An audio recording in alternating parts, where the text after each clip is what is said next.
advanced antiques I've ever ridden. Kind of an oxymoron. 5-speed transmission, the 6-cylinder liquid-cooled technological marvel stuff between the frame here will propel this beast to over 145 miles an hour.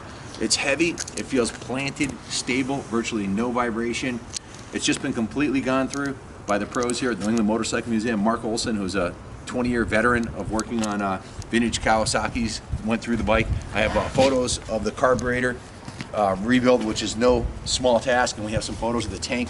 I'll go over that in detail after the riding demo. It's starting to snow out. It's a cold winter day.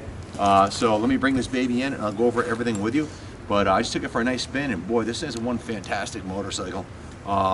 Ready for another, let's see, it's at 82, so that makes it 36 years old. It's ready for another 40 years now. It's completely gone through, and it's in mint shape. What a beautiful machine. Fires up, purrs like a kid. We put just over $7,000 into restoration, so everything's been done to the bike, and I'll give you all the details in a minute. A wicked loud dual horn.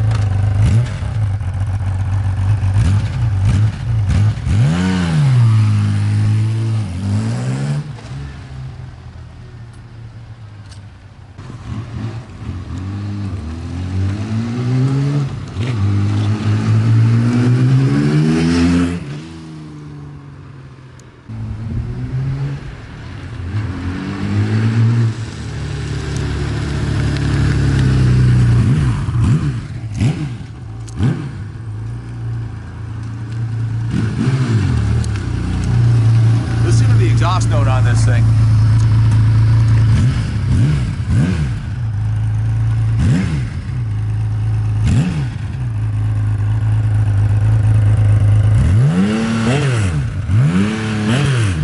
Thing runs absolutely perfect.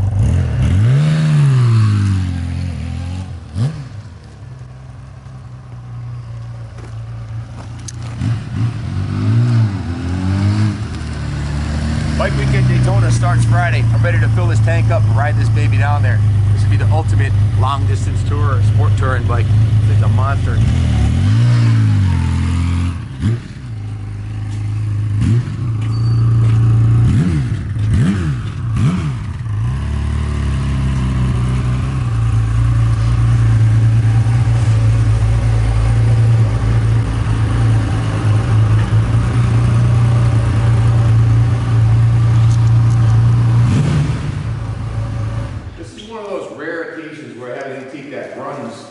Better than it looks. So this bike is classified as an antique by the AMC, like I said earlier, but it is for all intents and purposes like a brand new motorcycle. It's been completely gone through. The first thing that we did on the bike after putting a brand new battery in it, checking all electrical, is a compression test. It checked out at a perfect 160 psi per cylinder. The bike only has 22,000 original miles on it. The gas tank was sent out to a professional gas tank restoration company. And I have some pictures. Can you have the pictures? You can show them, right? Yeah. The tank was taken off the bike, sent out to the gasoline tank restoration company, and they actually cut a section of the tank out on the inside, and they blast the whole inside of the tank with a abrasive chemical to remove any of the surface rust inside there, and then the tank is coated. So the inside of the tank is like a brand new tank. Take a look at this. It looks kind of like the new BMWs. They use the same coating they put inside the BMW tanks. This is professionally done, very expensive process, where they actually, like I said, they cut the bottom of the tank out and blast the whole thing. So it's perfectly like a brand new gas tank on the inside. Then the tank was painted with the original ebony black paint code, tank, side panels, and the whole body was painted. The body shop that did the paint job did not want to put the graphics on. They were a little concerned that it wouldn't come out right, and I can tell you, I can see why. I guess it was like Mark, the guy who restored the bike here, our lead tech, said there's like, I think there's 11 or 12 different pieces of graphics, so to get it right is quite a process. So we installed the graphics and it went back to the paint shop where they clear coated over the graphics. So brand new paint job, tank was completely restored, petcock was rebuilt, all new fuel lines. Let me grab the work order so I don't leave anything out. Actually, I also actually have photos not only of the tank but of the restoration of the carburetors. They were completely dismantled down to every last piece. We put a little over 40 hours into the restoration of the bike. Quite a bit of that was on the carburetor rebuild, and I'll give you the details on that in a second. So let's see, here's the work order. I got a 3-page work order on the bike here. I'll go over with you. So we also, after we put the battery in, we inspected all the fuses and related wiring, removed the fuse panel, cleaned all the terminals, replaced several fuses and tested the electrics. Everything was perfect on it. All the lights worked perfectly. We cleaned the positive and negative cable lugs, cleaned the grounds on the frame. Again, did the cylinder compression, 160 psi each cylinder, checked the spark, installed brand new spark plugs, checked the ignition coils, primary and secondary resistance, and the plug cap resistance. It has a brand new set of coils on there, 2 coils, and all 6 plug wires are brand new. Then the carburetor is removed and completely dismantled to perform a complete clean and adjust with new O-rings and gaskets. We separated the rack of carbs to replace the fuel tees and the connecting tubes. It was done right. This is the pictures of what I counted. The pictures, the amount of components in the pictures, there's over 160 pieces. And again, this was done by probably the best carburetor technician in the eastern side of the country here. He's a lead tech for us here at the New England Motorcycle Museum, and you can see the finish, the detail on it is perfect. They were cleaned in an ultrasonic carb cleaning tank. Everything was cleaned by hand or in the tank. All new jets, all new O-rings, all new tees. So a very thorough, professional job was done on the carburetors. It's no small task. It took them the better part of 2 days to do that. The throttle housing was cleaned and the throttle pipe was cleaned and lubed the opening cable and replaced the closing cable. So it has a new throttle closing cable. Pressure lubed both cables and adjusted the free plate. The handlebars are brand new OEM type handlebars, replicas of the original ones. All the cables are routed perfectly. The front brake system was completely rebuilt. Front brake master cylinder, both calipers. Also has a new brake and clutch lever. So the brake system was flushed, filled, brand new pads in the master cylinders, and the calipers completely rebuilt. So a pretty big job. The horns has 2 brand new horns and brackets and the horn covers. As you heard, it sounds great. The horns were original horns were defective.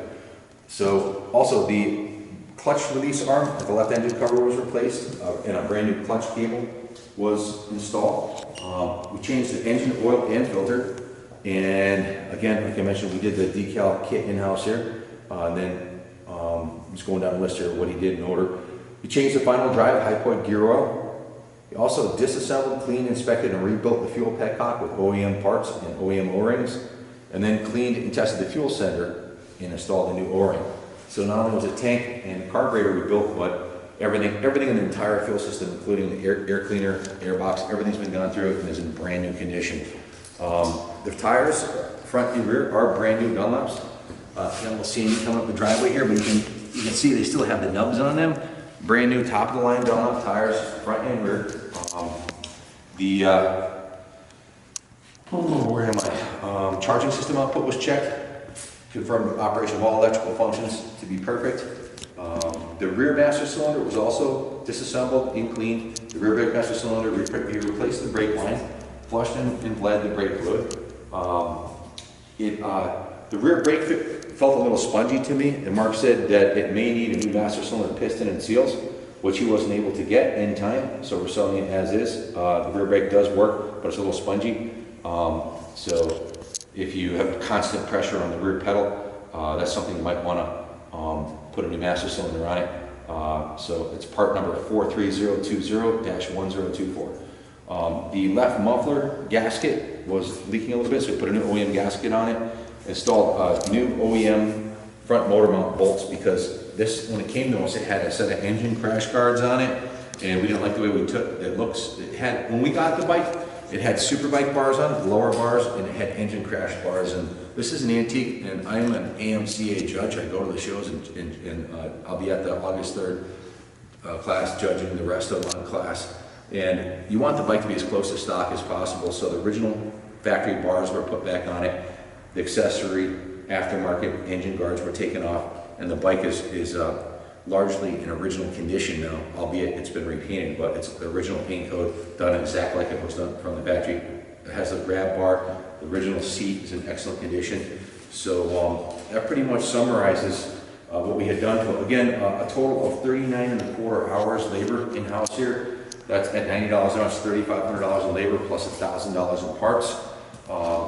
The outsourced on the tank repair and the paint job, and the new tires were done by the previous owner right before we got it. The graphic kit and the paint and clear coat, the tank repairs, all of that added up to $2,500. So the total work order was $7,185. With tax, it was $7,641 invested into the restoration of the bike. And it's, like I said, it runs absolutely perfect. Pulls like a freight train, 120 horsepower. It's a no excuses bike. We got the title right here. You want to export it to another country or register anywhere you want. We've got a clean title to the motorcycle here, so you're pretty much good to go. And the work order documents everything that's been done on the bike. Again, it has brand new ignition coils and wires, new tires, everything's been gone through. If you want to ship the bike anywhere on the East Coast, $425 or less, we can get it done. It's in the 95 corridor. West Coast, figure around $700. And Kenny, you have some overseas shippers also, don't you? Yeah, if you're overseas, let me know. Let me know where you're at, and I can get a quote. I have a guy at CFR Rankins who does all my stuff. We have a fast turnaround on price estimates. So I guess I'll do a quick walkthrough starting at the front of the bike. The original wheels in mint shape. The forks are in excellent condition. There's no pitting on the chrome on the forks. They look to be in new condition. This is the Kawasaki horn pack on the front here. Has new horns in it. Headlight is in perfect condition. The headlight bucket is in like new condition. Tack and speedo are in excellent shape. A couple of little bends on the headlight bucket indicating the bike was probably dropped at one point. But if I didn't point it out, you wouldn't notice in a video or in the pictures. I just wanted to note that both of the headlight bucket sides have been bent a little bit. The original radiator's in mint condition. Again, handlebars, levers are brand new. Original Kawasaki mirrors appear to be in excellent condition. Tack and speedo are bright and clear. The engine is in mint condition, no leaks anywhere, perfect compression, pulls like a freight train. Some patina on the chrome. This chrome piece, the chrome pitted off on it. That's something you could send out and have re-chrome for about 40, 50 bucks. The rest of the chrome, like all the chrome's all original. The rest of the chrome's in good shape, as is the engine cases. The shifter's in mint shape. The peg is in mint shape. Kickstand, center stand. The original exhaust is a KH1K030 KZ1300A. This pipe is in beautiful shape. It's got a couple of, no rust holes anywhere. It's got a little scrape right here on the pipe. film that for him, Ken. Oh yeah. Grab the camera. Oh yeah, it's got a little scrape on the pipe right here, as you can see. And a couple of tiny beauty marks on the back right here that are barely noticeable. You have to crawl into the bike to see them. You can't see them standing and looking at the bike. The rear shock is in excellent condition. Swing arms in beautiful shape. Side covers are brand new NOS condition. They're completely refurbished and repainted. Tank badges are stunning. This is a bike I'd roll right into the museum and be proud to display. The original paint job on the tailpiece is Concourse mint. The grab rail, turn signals, tail light, everything is in excellent condition. Just a fantastic motorcycle. The original shocks are in mint shape, brand new rear tire. Shaft drive was just serviced, works beautifully, no play or anything. Again, I was taking the bike out for a test ride today. I wish I had more time to ride it because it is a stunning machine. Technological marvel. I owned a CBX when I was 25 years old. I had a CBX 6-cylinder. This is definitely a step up from the CBX. Feels more planted. The front suspension's better. The motor's pulls like a freight train, and it's a traditional Kawasaki quality. So, did I leave anything out, Kenny? I think that's about it, Ken. If you have any questions about the bike, give me a call. 860-454-7024. We're here if you want to come take a look at the bike anytime Monday through Friday, 9 to 5. Weekends by appointment. I'm going to roll it back into the museum, put it on display. If you buy the bike, April 21st, we're having a brew fest here at a bike show. So if you buy the bike, please come to the event. It's in like 6 weeks. We have 20 microbreweries here, a band. It's going to be a big party. So bikes, beer, and babes. It'll be a great time. So great bike for 2-up riding. They had a Voyager version with a fairing. They make excellent touring bikes, but this is a muscle bike as it sits. It's a classic American muscle bike, sure to increase in value. I know the Z1s from the early 70s and the 76 KZ1300, those are up in the $15,000 to $20,000 range. This bike here is going to be the next one in the lineup to go up, and it is now antique, so great investment, quality machine. Good luck bidding on it.